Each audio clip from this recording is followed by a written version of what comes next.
Good evening, I'm Anthony Wilson, the Communications Director for the City of San Angelo, and we appreciate you joining us tonight.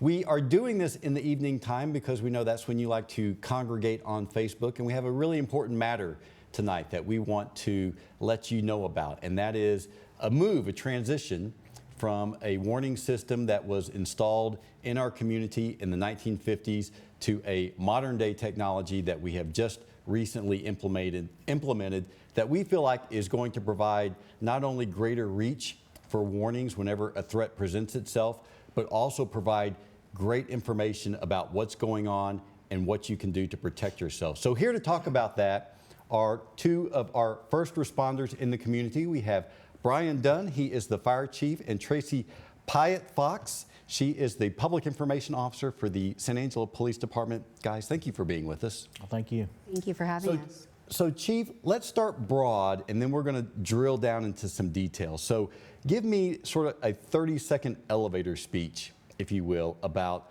why we've moved from warning sirens to digital alerts. So as you stated, the warning sirens were put in back in the 1950s during the Cold War as air raid sirens to tell people if there was an attack to get inside, get away from radiation. Well, sometime during the 70s and that time frame, they started using these types of things as weather warnings. Where we transitioned, emergency management was moved back under me in a 2015-16 time frame.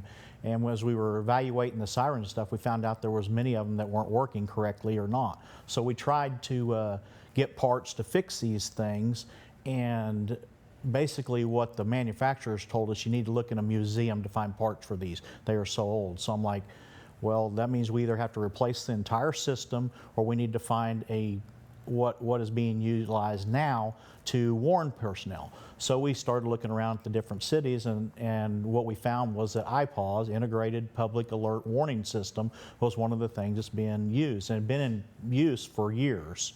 So we started doing all the research and what it took to get that in place and how it would benefit the city. All right, and so now we have fully transitioned from using warning sirens to warn people of some sort of public danger or threat to these digital alerts. Talk a little bit about how those work and why you think that's going to provide a greater level of protection for the public. So for the digital alerts, and this was presented to council back in 2017. So we presented all the information, it was voted on then. So slowly during this time frame, we have transitioned to that point. So with the IPAWS, or this type of alerting system, you can send text messages, alerts to cell phones, to landlines. With it, we have control of the EAS system, which is emergency alert system, which comes across your televisions. We have control of the WIA, which is a wire emergency alert. We can do Facebook, Twitter, and radio transmissions. Radio transmissions. All these different mediums can be broadcast out with a message from the IPAWS that we would use. So Tracy, you're obviously very technically proficient, especially when it comes to things like social media. You're supportive of this move, right? Absolutely. When you're thinking about public safety and you think about, what do you want to do when you notify people? Number one, you want to notify as many people as you can. So the fact that this is allowing for more reach, and not just citizens of San Angelo, but the county, is something that they've never had before as far as the sirens. So we think about that in maximization. What do we want to alert people to? And then what do we want them to do with the information we're giving them? So being able to provide a call to action is really important. We have not had that before. You mentioned that, and previously when the warning sirens sounded, how was that problematic for the police department? Very, extremely, because we would be inundated with phone calls to our dispatch center. And that creates a problem because we need to keep those dispatchers available to take emergency calls for service, to provide immediate response for true emergencies. They don't serve as a question and answer center. Why are the sirens being activated? They really do need to be available for those critical calls.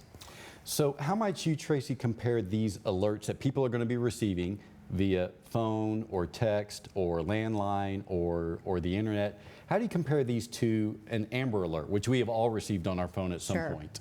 We're talking about the WIA and the wireless alert system. So, most people that have phones, they have that activated on their phone. And this is going to be able to break through just as one might receive an Amber or a Silver alert on their phone. Very good. So, Chief, tell us what sorts of threats will warrant the sending of an alert. All right, so in the past, we have 3 criteria that we would hit the sirens for, and it's the same criteria that we would use this alerting system for. The first one of them is a tornado warning, of course, where you have a tornado sighted or one in the area. The second one is 58-mile-an-hour sustained winds or flatline winds, and the third one is hail in excess of a 1/4 inch diameter. Those are the only 3 things that we would set those off for. And now, though, you're going to be able to warn people about a whole host of different sorts of threats, correct? We do. With the iPause, we have the capacity, and it's not like, most people don't even realize very seldom do the sirens ever go off. I don't even think we've set them off in 2 years because we haven't reached any of the criteria that has met to set those sirens off. Some of the things that we can do now with this alerting system we have, if we have a true hazmat emergency with a chemical that is lethal or will cause serious health problems for individuals, we can put out a notice on that.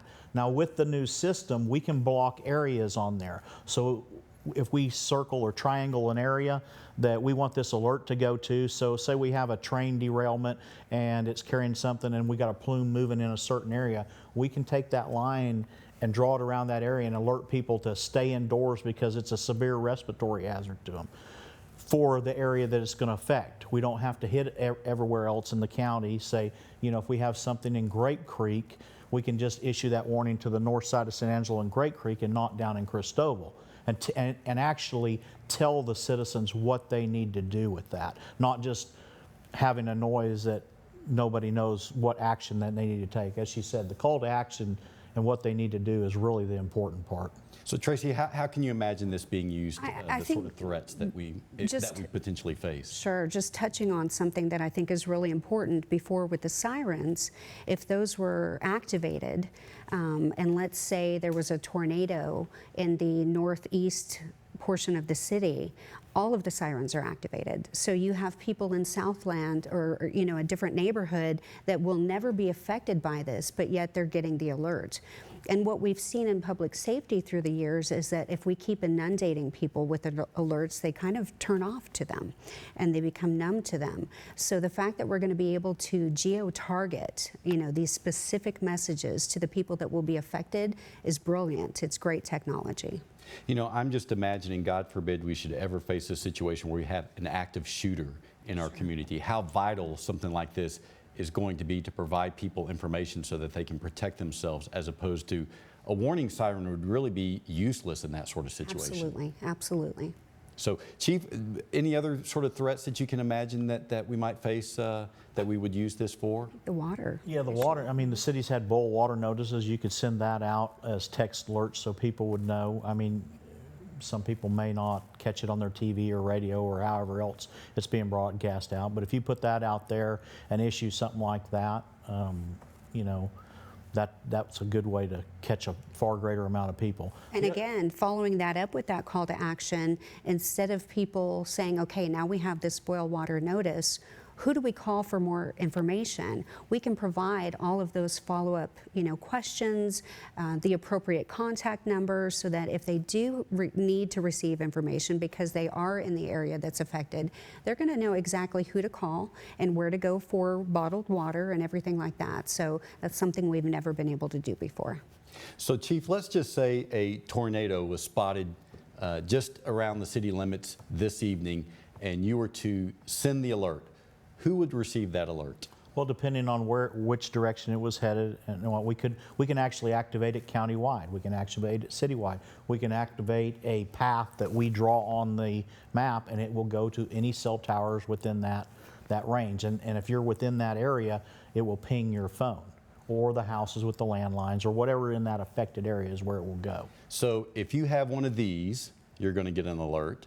If you have any sort of cell phone, you'll get at least a text message, even if it's Or a an call. old flip phone, or a call. On the cell phone also, if you're texting like that. Because when we test them, and we test in the IPAWS testing lab, because if you to run a test, you have to get an FCC waiver, and that's to do a bleed test, which is to test how far it goes out of your jurisdiction. But when you do an actual live test like that, you shut down the towers because we have taken control of them, and that's why you have to get the FCC permission to do that. Because you can imagine, we're broadcasting this out to 100,000 plus people. It is going to tie up a lot of stuff for that period of time. Let's say someone does not have a cell phone, but they have a landline. Are they going to be alerted? Yes, they will get a call on there, and it will tell you what to do and what is happening and what type of alert it is. And my understanding is that the call will continue ringing until someone actually picks up? Yes. All right. And aside from, Tracy, aside from the text messages and the landlines, what are some other avenues that people will be receiving this information? Through their television. Of course, it's going to be broadcast on that banner, and you're going to hear the alert coming through the broadcast, as well as any radio. Now, even with this technology, and I think Brian would agree with me, that we still encourage people to have weather radios. That is something that everybody should have. They're inexpensive. We want that as well. But Those alerts would go through the those radio alerts also. are going to go through the weather radio as well. You know, we've had a lot of people talk on our social media that not everyone has a cell phone, and that's true enough. But what did your research chief find as far as the prevalence of cell phones? So when I was looking at this and how many people have cell phones and stuff, so the Pew Research Center, which is a major research center in the United States, found that approximately mid 90% of all adults have cell phones. So if you back out certain populations such as prison populations, nursing homes, and those kind, you are at near saturation for cell phones, let alone the other channels of media that we can broadcast to. So we have someone who's watching, and she raises the question, will there be a test to let people see how it works? So how do we know that this system actually works? So, as I said, we get in the IPAWS testing lab, which we call them, and the primary person that sets this off most of the time is my on-duty battalion chief, who's there 24 hours a day. So if the weather gets bad, I'm also monitoring. My assistant chief of operations is monitoring it. But the BAT chief is usually in constant contact with the NOAA Weather Center out there on Knickerbocker. So whenever those conditions hit where it is, he's the one that's going to he says, has it reached this yet? And then he will do the alerts out there. So you have tested it internally to ensure that in the federal getting testing alerts. labs. That's right. We send it out and they pick it up in their deal. We get online conferencing and we hit and send it out just like we'd send it out to the regular people, and it triggers all the mechanisms that they have in place, and we get a test back. Basically, we're watching on the screen that starts lighting up on the things that we've chosen, such as landlines, cell phones, and the different forms of media. And so you have told me that we know this works because it's the same system through which people receive their emergency alert system warnings and their Amber Alerts, correct? That's correct. So that is what we know is a tried and true technology. And we have a small private group that we send it to, so we don't tie up everything, that we can plug phone numbers in for us. So I've gotten the voice messages on my phone, I've got the text, I've got the different forms of stuff on my phone. I think it's really important too when we're thinking about fostering this proving up these tests, the importance of scheduling test alerts, and we'll be doing that as we move forward so that the citizens can see, much as we set off the sirens in the past, and the public expected those test sirens to be, activated on a certain day and a certain time. That's what we will be doing moving forward. If you do a live alert, you still have to file an FCC waiver every time you do Right. that. So it makes it a little bit more problematic to do that on a monthly basis. It is, because the FCC doesn't want you tying up all that towers for that period of time just to do testing. That's why they've built the testing labs so you can practice and train and test your stuff in there. So we've had a lot of concern about people without cell phones. And so when someone says to you, but let's say my elderly mother doesn't have a cell phone, how will she be alerted? What do you say to those folks? Well, she may not have a cell phone, but most people have a cell phone, a landline, a television, radio. And if you're really truly worried about the radio, the weather radio is the best thing, because it's right there. It has a battery backup in it. It actually, a lot of them have cranks that you can wind up if the power goes down. So most of them now have USB chargers. You can charge your cell phones on those, a flashlight on them. So they're really a good thing to have. And they're relatively inexpensive, usually $20 to $30. And I think in the absence of this newer technology that many cities and counties are moving towards across the nation, we still stress the importance of these weather radios. And as you're looking into the severe weather, cycle, people tend to monitor their weather. They're watching the news, so they know that severe weather is coming, and that's when they get out their radios and they're prepared. Yeah, they're not just and they know blindly, because they have one of these most of the absolutely, time. exactly, yes. Yeah. So Tracy, how do you think this is going to benefit people who are outside the city limits but still within Tom Green County? Well, they're going to have access to these alerts that they've never had before. As we talked about before, like Water Valley, Cristoval, all these outlining areas that haven't had the sirens, they've had no way except for their weather radios, and then paying attention to their television or news broadcasts to see what's coming. So the ability to reach many more people than we've ever had before. We cannot discount that. I think that's really important in terms of public safety.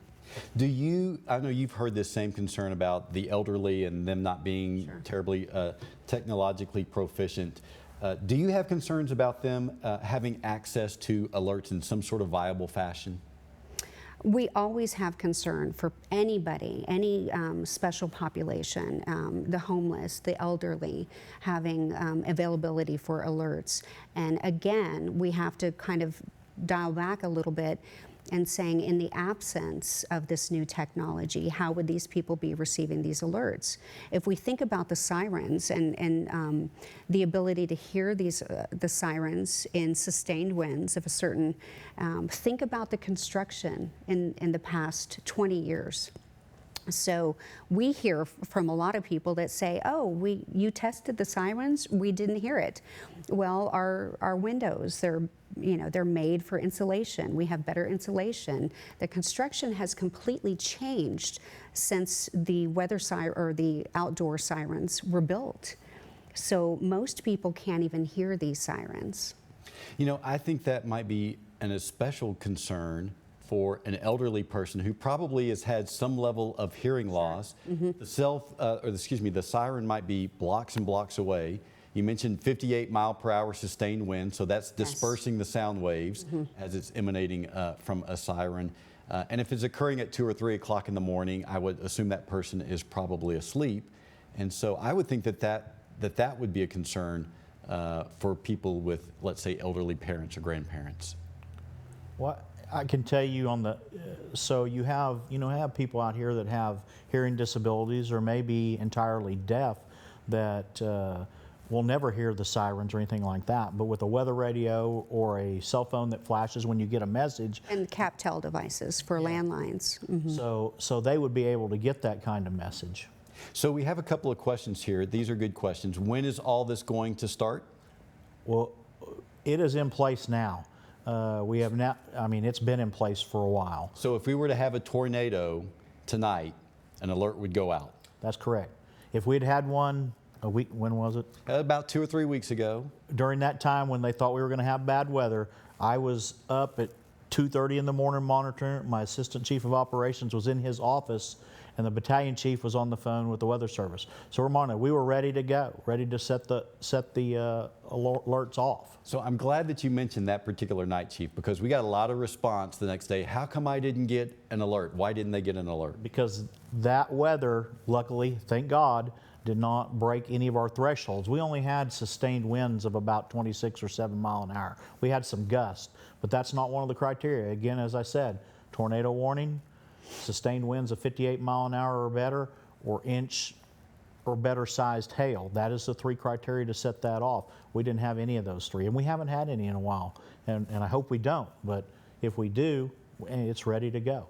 And it's important to note, those are the recommended criteria from NOAA. That's correct. And we work with the National Weather Service in determining whether or not we're reaching any of those. Well, that's right. If we think we're going to have bad weather, just like that night, they were talking about it was going to be bad. Well, luckily for us, that it died down before it got to San Angelo and it moved through, and then it picked up again once it passed us. So we actually missed the worst part of that weather storm. But during that entire time, the battalion, on-duty battalion chief was on the phone with the weather service station out there. Now, we also have someone, he raises a question that I wanted to talk about. He says, what if you have a cell phone from out of the state or out of the area? Great question.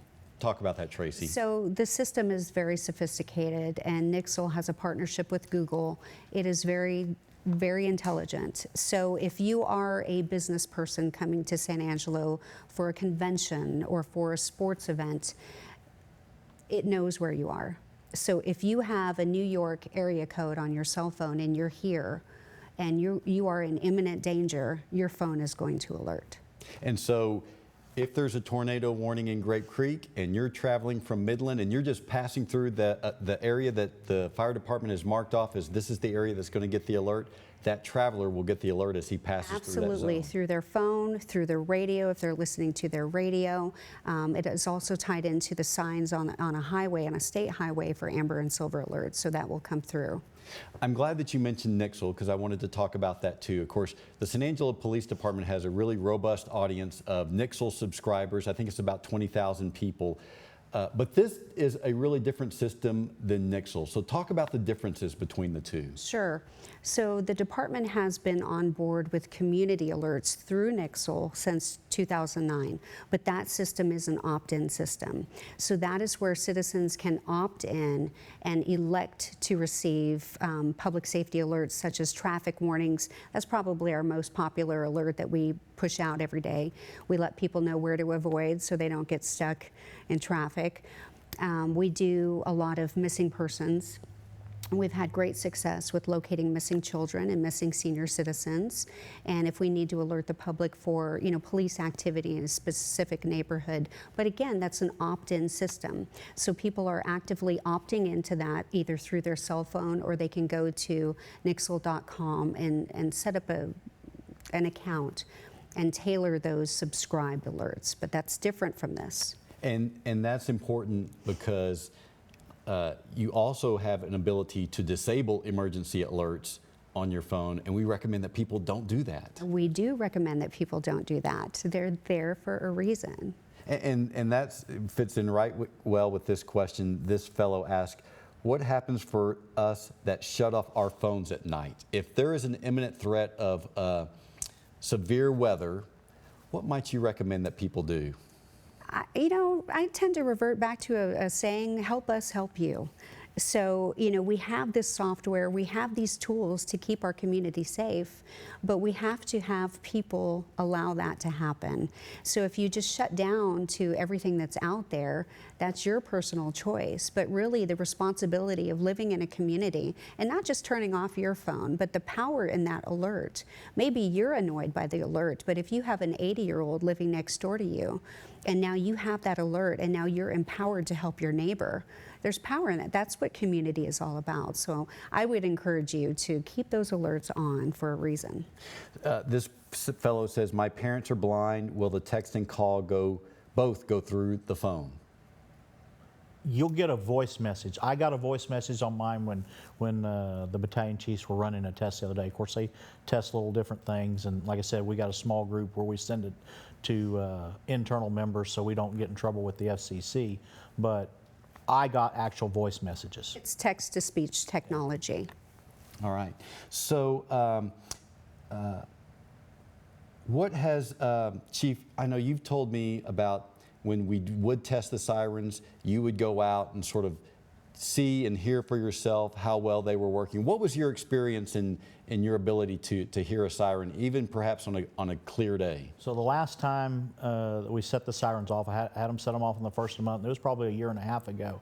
I went up to a siren on the north end of town and waited for them. They set them off, and you could hear the siren. I was sitting there, parked under it, got out of my car. You could hear the siren fine. I moved 4 blocks away. It's still in the time frame to go off. You could barely hear the siren. This is a sunny, clear day. So the range of the sirens, and this is even me standing outdoors, and that's why, I mean, I know some people may hear them in their houses if their house is really close to one or something, but for the majority of people, if you are indoors, you just don't hear them. In my 30 years nearly at the fire department, I have never heard a siren indoors. And if you get back to the May 1995 storm, I was sitting in my parents' house having dinner with them, and I never heard a siren, didn't even know the storm was going on until the alert came across the TV and asked all personnel to report. Chief, remind us again, who is it that decides if and when an alert is issued? So if the criteria or the threshold is met, there's my on-duty battalion chief that can trigger the alarm, myself, my assistant chief of operations, the police chief, the city manager, and the emergency management coordinator, I believe, are the 6 that have that authority. And what's the information that they rely upon in making those determinations? That would be from the NOAA Weather Center out there, that Okay. they have told us it's a sustained, or we have met those thresholds for those 3 things that I list. And that's for severe weather. Of course, there are lots of other sort of scenarios that might crop up that, you know, as we said, with an active shooter, I would assume the police chief would say, yes, we need to issue an alert right away. Or if there were a train derailment, then perhaps the police, the fire, and the emergency management coordinator would be working together to make those determinations. Yeah. So I have an on-duty battalion chief there 24 hours a day. He's always there. Of course, if we have something like that, myself and my assistant chiefs are going to be alerted. Police chief more than likely will be alerted for something like that also. So you would have several of us there that can do that. So a lot of people think that the sirens were installed to warn San Angeloans of tornadoes. Is that the case, Chief? No, the sirens were put in the 1950s during the Cold War to alert people if there was an air raid and you had a nuclear attack going on. And then they were at some point sort of repurposed, I guess, if you will, once the Cold War was over and we didn't face that threat. During the 70s, they started using them for weather sirens. And at the time, that was the best technology available. I think it's important to mention, too, that those sirens relied on power. And in the event of a storm, if power was cut off to the sirens, you know, they're disabled. They were ineffective in the event of a power outage. And most people don't realize that. All the sirens run off electricity. Cell towers have big battery backups and UPS supplies. So if the power gets cut, they are still going to operate, and your cell phone pings more than one cell tower. So you have many cell towers scattered throughout the city of San Angelo and the county. So if you lost power, the sirens are going to be down. The cell towers will still be working. So I want to really emphasize that. So sirens required electrical power, which was prone to being knocked out during severe weather. Cell phones rely upon cell towers, but no one cell tower is responsible for delivering a signal to your phone. So even if a cell tower is knocked down, you will still receive an alert. That's right. With cell towers, you have redundancy that are bouncing back and forth between the towers. All right. So, Chief, and I know that you explored this, could we have repaired the existing sirens? Repaired? No. They could be replaced, and that was the price tag because, like I said, when we were looking, when we knew we had sirens that were broken and not working, we contacted the manufacturers, and basically they told us we needed to look in a museum for the parts for the ones we have. That is how old they were. So it's not like they were brand new in pristine condition. These sirens have been in place for many, many years, decades. And what would have been involved in just replacing all of the sirens? Well, to replace them, of course, you'd have to go out and get bids and figure out all the areas and how much the coverage needs to be for that. And you know, that could be done, but the price tag to put in that technology was going to be somewhere between $500,000 and $750,000. And just for the city, is that correct? That's We're just not for even the talking city. about out in the county. Yes. Yeah. And so was this decision then, was it based upon cost? I don't think so. With the sirens, you have a smaller portion of people that actually heard those, and you still never knew why they were going off. You know, many times I would get phone calls, why'd the sirens go off yesterday? There wasn't a tornado. Well, no, there wasn't, but there were sustained winds. Or, you know, hail or whatever case may be. With this system, you have a far greater saturation and getting to far more people, and the 20 to 30,000 people that live out in the county that never had any kind of warning in the past. And so the cost of these new digital alerts, how does it compare to that $500,000 or $750,000 to replace the sirens within the city limits? To use this system, because you got to remember, we don't have to upkeep any infrastructure for this. You have the cell companies that upkeep their towers, and they keep those in good shape because they're making money off that. It costs the city $5,500 a year to use this federal system, basically. Which is similar to what the electrical cost to the sirens were. That's correct. It's actually less than what it cost in electricity and the sirens don't even hardly go off, but you have meter charges and stuff like that on those sirens that cost a lot of money. But if you had felt that the sirens were the best way of alerting the public and providing for public safety, is that what you would have recommended to the City Council? Yes. We're always concerned about public safety. I mean, I've been doing this for, like I said, nearly 30 years, and that's the type of stuff that keeps me up at night. So some folks have raised concern for the homeless. Tracy, how might you respond to a concern like that? How are the homeless going to know about severe weather? I think it's really important, and we've discussed this moving forward. You know, any successful emergency management program, police and fire, people that are concerned about our vulnerable populations will be in direct contact with the agencies that serve them. So most agencies, a homeless coalition or vulnerable population coalition or specific agency to that population, they usually have programs in place for emergencies. And I know you guys have contact with homeless individuals. There's a notion that none of them have cell phones. Is that an accurate idea? Well, I can tell you the contact that we have with them. Of course, Daily contact. the San Angelo Fire Department, you know, we also run the ambulances, so we pick up many of the homeless on the ambulances. They're calling us on their cell phones to come to get them and get them on an ambulance. And for people that do not know, if you look at your cell phone bill, there is a charge on there. I believe it's called a universal fee that they started years ago, and they use that to purchase cell phones and service for people that can't afford it. So they get a very discounted rate or nearly a free service for if they can't afford that. So many of the ones that we encounter, they do have cell phones.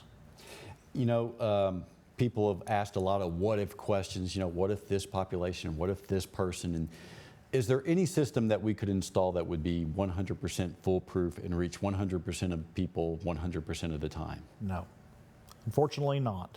Yeah. So we're getting a lot of questions here. I'm not able to access all of those, so I'm going to ask our city videographer, Brian Groves, to weigh in here. Brian, are you seeing some questions that we need to pose to Officer Pyatt Fox and to Chief Dunn? Turn your microphone on. I'm working on it. There we go. Give me just 1 second. Okay. So Maybe while we're working that out, Yeah. I think it's important, we've discussed this before too, with not just the power supply as being vulnerability to the sirens, but they can be hacked. And there has been, instances throughout the country, in Dallas as well, where those systems are so antiquated, they're easily hacked, and a hacker was able to activate the sirens for hours. And, I think there were like something around 160 sirens in Dallas that were all blaring at the same time. Neighbors were not happy. Yeah, that was an issue. So the agencies, again, they're realizing that these systems are outdated, and the cost to repair or replace is not feasible. And there are better and newer technologies to get these critical alerts to people. Honestly, it has kind of surprised me that there are some people who seem to favor a 1950s technology over a 2020 technology. Sometimes it's hard to change. And we've been doing things the same way for so many years. It's hard to think about doing something differently. And not that we're wishing for an emergency, but do you think, Chief, that once we use this system for the first time, people are going to see how well it works? I think that most people will be very pleased with it when the time comes that we do need to use it. I think, we've had the sirens for years, and people have heard them and they think that that's a simple technology. But the other part of that is that when we switched CAD systems 3 years ago. Now, so what's the CAD system? CAD is computer-aided dispatching. Okay. Well, that was tied to the sirens. So when we had to update the CAD so police and fire could be dispatched and everything else, well, the sirens were so old, there was no longer an interface with those sirens. Right. So we could no longer test them. We had no idea which one of them were actually working. And this was part of the deal when I started looking at it or got moved to me. I'm like, we were just having issues with this. And then you come to find out the age of most of this stuff. And, and we started, looking for options and seeing what the cost was to replace them and everything else. So, Brian, are we getting questions that I'm not seeing here that we should be posing to our guests? Yes, sir. Someone asked, do you have to sign up for the notifications? So we've talked about that, but let's emphasize that again, Tracy. This is not an opt-in portion of the Nixle alerting system. Since 2009, the department, San Angelo Police Department, has utilized the opt-in service through Nixle to alert our citizens to traffic crashes, police incidents, missing persons, etc. But that is completely different. That is only an opt-in service through the department. All right. Brian, anything else? Someone also asked, would the notifications go across digital services like Apple TV? That's a good question. Yes. Okay, so I think we've been stumped, but I tell you what, we will look into that and we will determine whether or not an Apple TV would actually receive the signal. But I assume if you're connected to Apple TV, you're also connected to the internet, and we will be using both the city's website and the San Angelo Police Department's website, both of our Facebook and Twitter platforms, and we have robust audiences on both of those social media. And two, we are going to be working with our media partners to make sure that they know of all of the, the information. And so, you can always tune into a television station, a radio station, or go to the website of the local newspaper or of San Angelo Live. And again, I can't stress enough to have a weather radio. They're inexpensive and they're invaluable. And where can you find something like that? Where can you typically buy a weather radio? Hardware stores carry them online. There's so many different varieties. I have one that you can crank it, you can charge your phone, and they're great. They have a flashlight. They're inexpensive, and I recommend one for every person. Now, I'm just curious, back a couple of weeks ago when we did have the severe weather, but not severe enough to issue an alert, what did your weather radio tell you? Well, I am paying more attention to my weather apps on my phone, of course, because, working for the department, I'm married to this phone. I hate to say that. So I'm getting most of my weather alerts through my cell phone. Yeah. So someone points out, but we're not on the city's website, the city's Facebook, when watching Netflix. So again, if we know that there's severe weather, perhaps that's something that you should try to plug into. Absolutely. That's a community responsibility. You live in West Texas. We're prone to severe weather that can change at any moment. And we would like to think that when we're experiencing that as a city or a county, that people are really paying attention to their weather broadcasts and emergency alerts. Yeah. Brian, is there something else that I'm not seeing here? No, sir. All right. Any closing thoughts by you guys that you would like to emphasize, starting with you, Chief? To the citizens of San Angelo, this system is proven and works. It's used across the United States. Police use it as for Amber Alerts, the Silver Alerts, and everything else. Many communities use this for weather already. It's not like this is something that is not tried and tested. It is being used everywhere across the U.S. We are now in the 21st century, I guess, instead of the 20th century. Just the ability to get to people, and even with just the sirens and stuff, when you think about being in the mall, or Right. being in the hospital, or a big box store, there is no way you will ever hear those outdoor things in there. Right. And you may walk out into something, or if you know something's coming, you know to stay in there where you're safe and not come outside. You know, that's an interesting point, because I did hear or see someone on our Facebook page earlier today note that even if you don't have a cell phone, if you're in the mall and Yes. an alert goes off, those things are going to be blowing up all over the place. Yeah, and Right. people will hear it. Right, very true. So, you know, Chief, one of the questions that I meant to ask you, because it's come up a lot, is simply, why not have both systems? And like I said, you can have both systems, but the question for the city is, you know, if you got this one, and this one can inundate far more of the population and get to them, do you want to do the sirens at a far greater cost? Well, you could, but you've got to come up with the funds for that somewhere. Yeah. And then how do you explain to the residents in the county that they're less valuable? Yeah. You know, that's a conversation that we really haven't had before. If we were to do that, how do you explain to those county residents that we're sorry, we won't be putting sirens in your neighborhood? And the sirens may get to some people that if they didn't hear something else. But on the back end of that, the sirens really cause issues, like I said before, with dispatch. So, you know, in the middle of these storms, police and fire's out on the streets, and we're making a lot of calls. So when people start calling dispatch to ask how come the sirens went off, that means that we can't communicate with dispatch, and we have an extreme difficulty getting through to them to be able to actually help people that do need that help during that time frame. Very important point, because health issues, crime does not stop when the tornado comes. So if that dispatch center is being inundated with these calls, why is the siren going off? What do I need to do?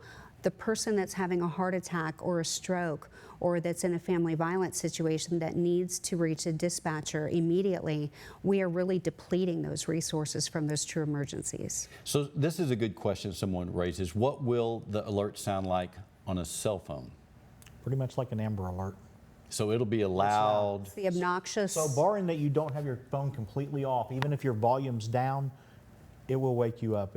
Mine has woken me up many times, and because I come home from meetings and I've forgotten to turn my volume back up, so my volume's all the way down, and it is loud. So someone is also asking, voice over internet protocol systems, question marks. I mean, will the alerts be received by that sort of system? Do we know? If you have a landline that is using the voice over IP, if you have power and you have internet, you're going to get it through that as well. Right. And this question is, are the landline alerts, will those also go to business lines in addition to personal residential homes? I would bet they're going to go to all It landlines. works off of the reverse 911 system. Okay, so every landline will receive a call. Yes, sir. All right. Tracy, any closing thoughts by you? I would just encourage our citizens to really be open. And I think everything that is new and anything that involves change can sometimes be scary, and there's some resistance to that. But if we remain open and we work together as a community and keep discussing this and share the information, educate your neighbors, your friends and family, that's the goal. We need to educate people and keep everybody engaged, especially during severe weather, because we're all going to be safer for it. I would like to add one thing. Yeah, please, Chief. You know, I've heard some people say that, well, maybe I can't afford a weather radio. Well, Chief Sanford, my Assistant Chief of Operations, has been looking into grants where maybe we can buy a large chunk of radios, and for people that may not be able to afford them, we can hand those out. So he's been diligently looking for grant opportunities, and he may have found some. Very good. So we do have a question here. Someone says, I can't get the Amber Alerts since I have West Central Cellular as a cell phone service, will I receive these? I get them on my phone. I have West Central. Okay, so the chief has West Central Cellular, and he gets the alerts on his, so that should not be a concern. I wouldn't think so. And if somebody is experiencing that, they need to contact their provider. Perhaps it's an issue with their particular phone. Or their notification could be Their turned off. exactly, and that's actually what we find most often, is that their actual notification system has been disabled. All right, so check the settings on your phone to make sure. I know with an iPhone, there's a setting under your notifications for governmental alerts, whether it's an Amber Alert or an emergency alert. The best thing is to make sure your emergency alerts are enabled. Yes. And for the people that, I know people don't want to get phone calls at night and things like that. That's where the weather radio, if you want to turn your phone off, if you have a weather radio there, and like I said, the weather radios have battery backup, so you don't have to worry about the power, but you would get the weather notice. So it wouldn't be going off all night, possibly like your cell phone or something like that. Yeah. So anyway, we really appreciate you guys tuning in and engaging with us during this discussion this evening. If you continue to have questions, please post your questions or your comments under the comments for this broadcast, and we'll be happy to respond to as many of those as we can. We have lots of information on our website, including a piece written by our fire chief on the San Angelo Fire Department page of the city's website, which is costatx.us. And we are really committed to making sure that you understand and have some confidence in this new alert system.